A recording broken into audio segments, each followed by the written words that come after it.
एक आध्यात्मिक गीत गाय पहले लयदारी भी जरूरी बाबा जेके भाई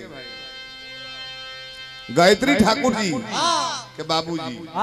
सिंहासन ठाकुर जी एगो लय गोलर कि गंगा किनारे मोरा गाँव एक कन्हा घूमले वही के पवन सिंह गा दले हो 30 पर इसके नीचे जो नहीं सुन ले वो जानल है कि नया लय हो कि कचो कचो मारो तरुआ पियर फरा एहले में एगो भजन दुल्हन के गावे काहे खाती रोम रोम में बसा ले भगवान के तो जहे पुकर बत है हाजिर हो जाई है हां रोम रोम में प्रेमिका के बसा ले ए बबुआ खानो खइब तो में उहे लौकी हक से हो गई है पानियो पी मोह में लौकी त रोम रोम में बसल बाड़े राम दुख तमाम हरि है त रोम रोम में बसल बाड़े राम दुख तमाम हरि है रोम रोम में बसल बाड़े राम दुख तमाम हरि है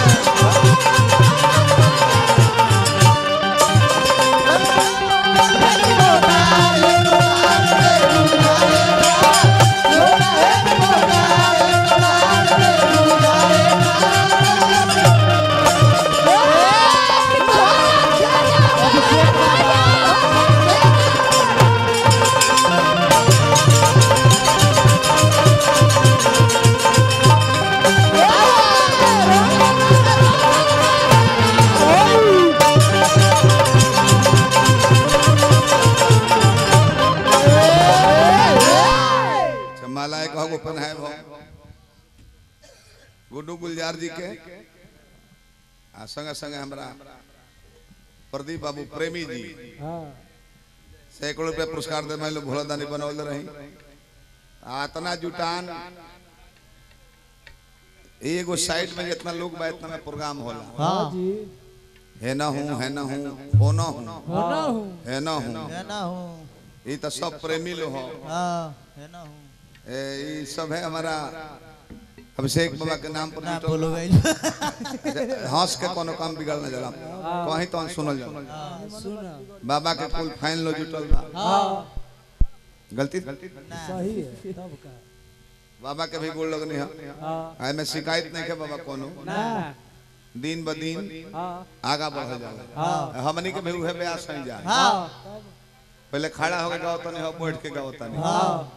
का जाने सुतियों के गावे का मौका मत मिले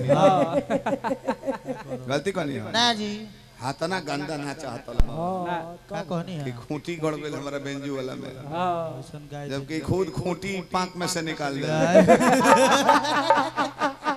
गारल खुटी ये राम जी के परम मित्र मलाह भाई हमें ये टूण वाला टेंगरा भी खींच के निकाल देले हालांकि है नचनिया यहाँ के आइल बड़ी उनकर नाम द्रौपदी हो द्रौपदी मुरमुर पंचाली ना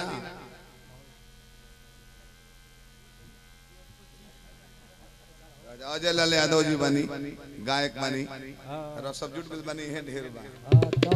वाह वाह पंचाली ना होई अभिषेक बा के नचनिया के नाम हम धैले बनी निहाल का त्रिचाली तब माने 5 जने के ना चलेली मात्र 3 जने के चलेली दूगो नौजुआ के एगो पुरानिया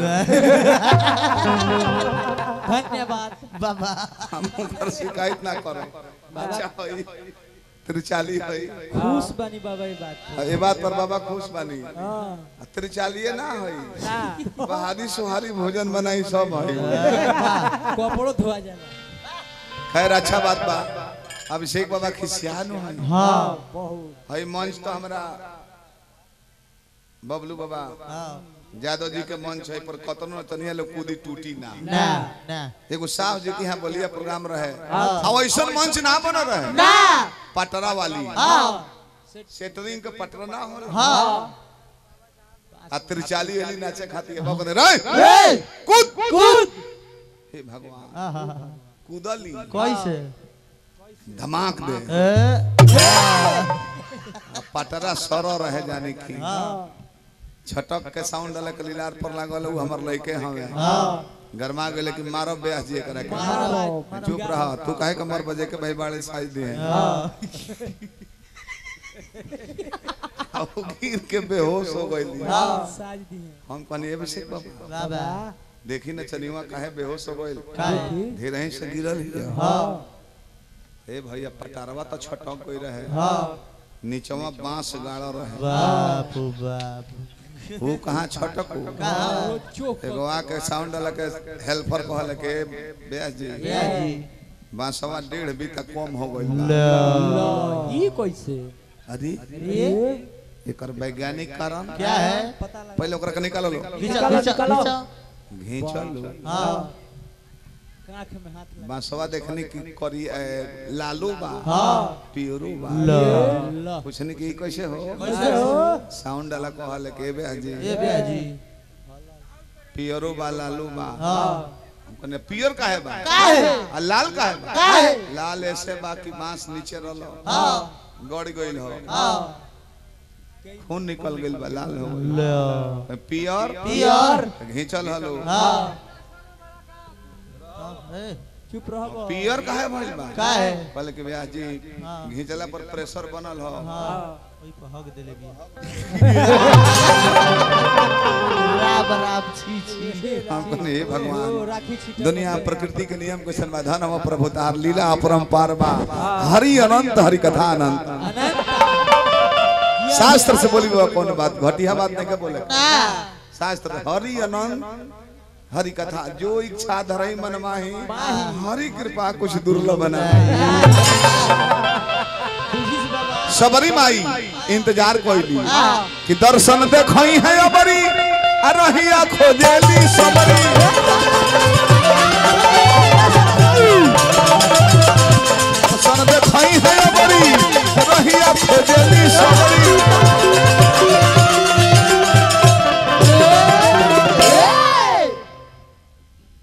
अच्छा हमारा लकी बाबा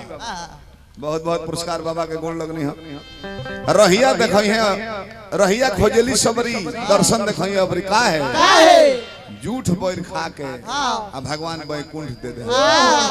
तो रहिया खोजेली सुबह शाम दुख तमाम हरि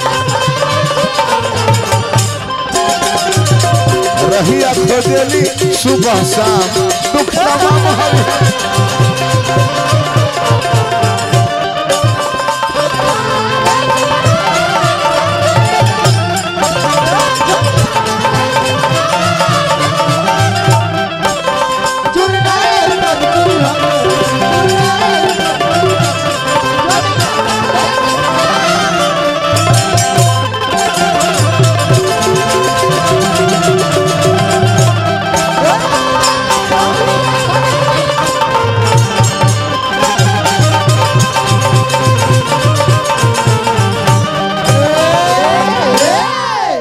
समाज में द्रौपदी के सारी खिंचाए लागो बाकी भगवान कौन बोले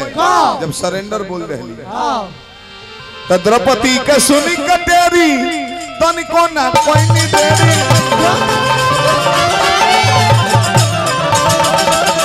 द्रौपदी के सुनी कटेरी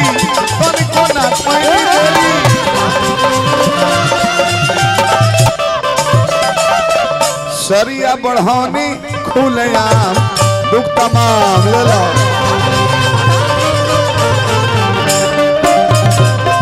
सरिया बढ़ानी खुलेआम दुख तमाम